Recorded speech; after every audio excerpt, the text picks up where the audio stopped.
100-yard game, 1 touchdown in Tottenham. How does it feel? It felt great. It was a great team win. We talk about the ebbs and flows of the game and persevering through challenges and stuff like that. And I feel, early on, even in the other games, but we just couldn't capitalize at the end. And today we did, so that was a good thing. Some of the challenges have been drop passes, not necessarily from yourself, but from others. How much more do they need to improve on that and eliminate those drops to make this offense progress forward? Well, I mean, everything. You could always pick something to improve on, and that's what we do. After every game, you debrief. You say, hey, what's the problem, and attack it every day. So if that's one of the problems, then we'll be solid working through it. Can you just talk a little bit about the Spurs Stadium and how you found the fans today?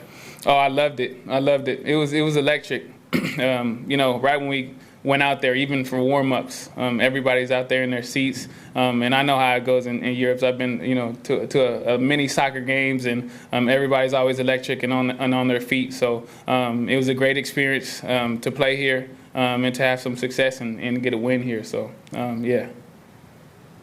Marvin, it's 2014, I think, with the Bengals and the Lions game, and in 2016 with the Lions and the Bengals game.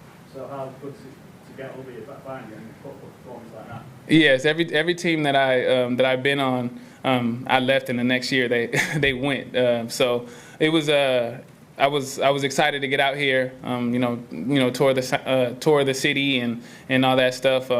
It felt good. Like I said, I mean, the fans were a big part of it. I think of the success and the excitement.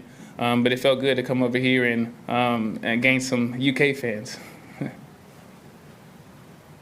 I don't think the defense being able to get you guys back the ball there late, that huge fourth down stop, you guys down on the sideline watching that, doing that, appreciate them getting the ball back. Yeah, most definitely. That was critical, and I think our defense, that's kind of been standard for the end of the games. We've had a chance pretty much except for Houston, we've had a chance, to go down there and punch it in at the last minute or whatever, the end of the fourth quarter. They did a good job doing that. That fourth down stop was critical. So for them to give us the ball back and us to do what we do or get enough to kick that field goal, it was big. So they did big, especially at the end of the game. Did you watch the field goal? Oh yes, I always watch the field goal. Yeah, but when he hit that first one, I know once we got it to a manageable yardage, he was going to hit the second one. So I didn't have any doubt in my mind. So hats off to him. Did you know the first one was his career long? Oh yeah, well I know now. Thanks. How does it feel going into the bye week with a last-second win? Oh, that feels great. It always feels great to get a win going into the bye week, to have that momentum, and just to keep working. Us to keep working on our craft. We're probably going to have a couple of days where, we do some walkthroughs and, learn from mistakes or practice on what we need to practice on. So, yeah, it's always good to go into a bye week with that, momentum. You just have that extra juice for the weekend. So a lot of wine for me. Marvin, earlier this week, the NFL international guys announced that 3 German cities have been shortlisted for a potential game next year or the year after. As a player, what does it feel like to play outside of North America, and what do you know about Germany, and what do you think the teams and franchises that would play there, what do you think they'll get out of the experience of traveling around? I think it's great, because I think that's what the soccer teams do. They have friendlies in the United States, and they get to go and in terms of outreach, fans, and otherwise they wouldn't have, or they wouldn't see them.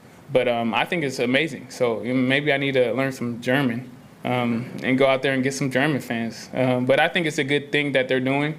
Making it more international. Obviously, it's the biggest, it's the hottest thing in North America. But yeah, let's go global. Let's do it. As a person and as an athlete, what do you get out of playing outside of the maybe comfort zone of the training facility? What do you get? We talked to Trevor earlier about maybe like a team bonding, like a really council. Yeah, definitely. Yeah, just it just adds a different element. You know, going out of the country and being with your brothers, being with the team. Yeah, it adds another element of brotherhood. I think we had fun. We went to Topgolf out here and did that and toured the city. A lot of people, you know, went shopping, toured the city together.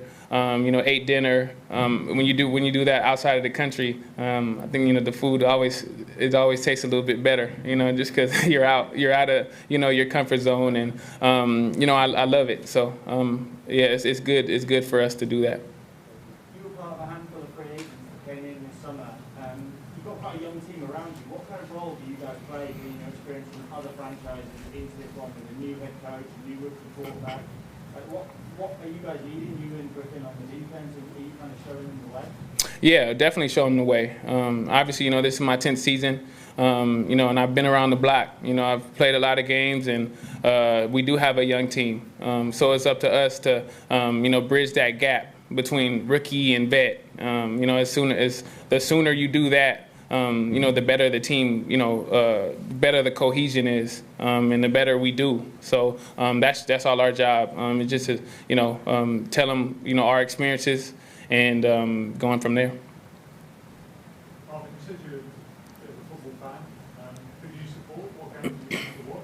What do you make? I've been to a lot of Barcelona games. I'm pretty cool with some of the higher ups in Barcelona. So I went to Barcelona a few times, and me and my sons are flying because I'm real close to Antoine Griezmann. So we're gonna fly up to his house, stay with him for a little bit in March, and our teams. I mean, when my kids have spring break. So yeah, I'm pretty into it. So it was.